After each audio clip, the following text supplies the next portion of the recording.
Kabukla ko mo yun, Halpan. So for today's video ay wala naman tayong ride ko kababali. Ano lang to, tamang road trip lang papunta ng dormitory. Kasi mag-update ako ng blood pressure natin ngayon. Minessage na ako ng aming butihing coordinator. Oops, yeah.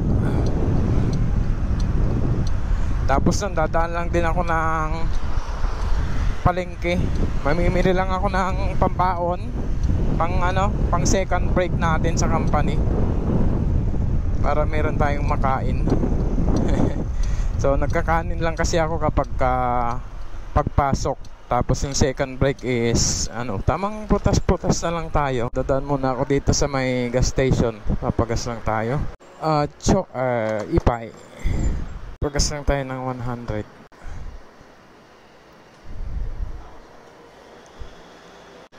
So hindi natin alam kung sakto. Minsan kasi sobra pa yung 100 na gasolina natin. So ngayon sakto siya. Talagang ubos yung gasolina ni Namnam. Ipay, tayo. Kung minsan sobra pa yung 100 natin eh.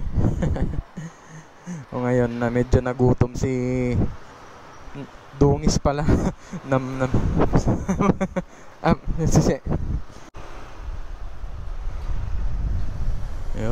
Nagutom si Dungis sa gas. Kaya sakto yung 100 natin ngayon. Madalas pag nagpapagas ako at doon na lang siya sa may pangatlong guhit, sobra pa yung 120 natin. At ayun nga, dapat magro-road trip ako ngayon sa may bandang road trip dito sa may Miauli. Kaya lang tinamad ako, mainit kasi ako kababali. Naka-jacket nga ako ngayon eh. Ang bala ko pagkagaling ko sa dorm, didiretso ako doon sa road trip para mag picture lang sa mga nakamotor doon na naka-big bike. Kaya lang sa kadahilan ng mainit at meron din tayong pasok mamayang gabi, tinamad na ako. Siguro by next week na lang. Siguro linggo ng umaga ganyan, meron ng mga mag-ride doon. Uy, excited si nanay ah. So punta muna tayo ng dorm mga boss.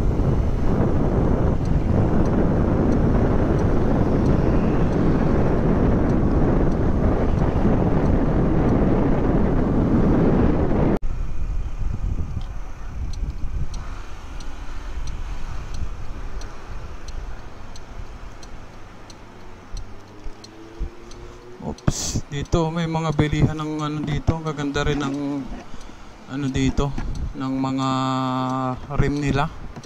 Rim ng motorcycle ng kotse. Advan DB. So mahal din pala yung mga yung mga gulong 11.5. Merong 30k, 23k, tapos ito yung pinakamura, 9,600.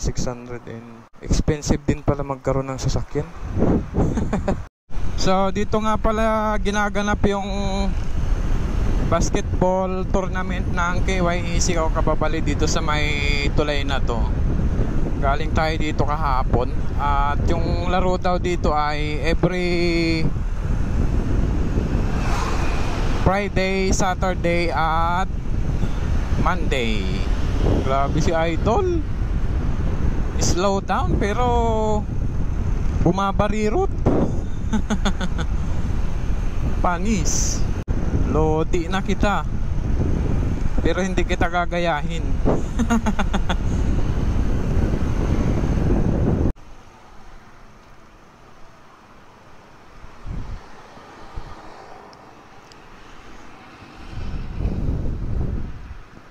Ten, 9, 8, 7, 6, 5, 4, 3, 2, 1, green light.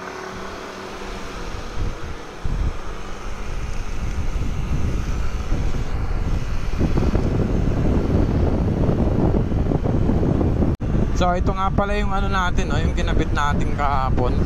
Medyo maalog siya pero goods na goods yan kasi umaalog yan dahil dito sa likod niya yung parang parang pang shock na rubber o kababali. Kaya mas safe tong cellphone holder natin ngayon.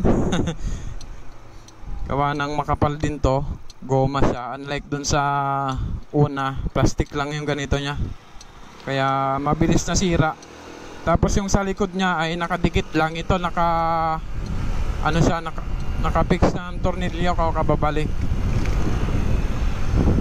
Kaya ayos na ayos to.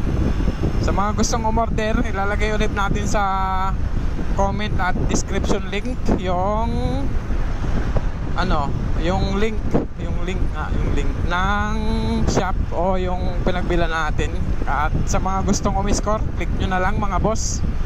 Meron pa kayong free na ganito pang sa init ng araw. Para tayo magpuput panda, di ba? Pero at least quality naman. At saka isa nga pala sa kadahilanan kung ba't nagba-bounce siya dito sa natin, hindi kasi masyadong bilog tong kapita natin, medyo flat yung ibabaw nito, tapos yung side niya yung medyo curve, kaya hindi siya masyadong hapit. Pero mahigpit naman siya.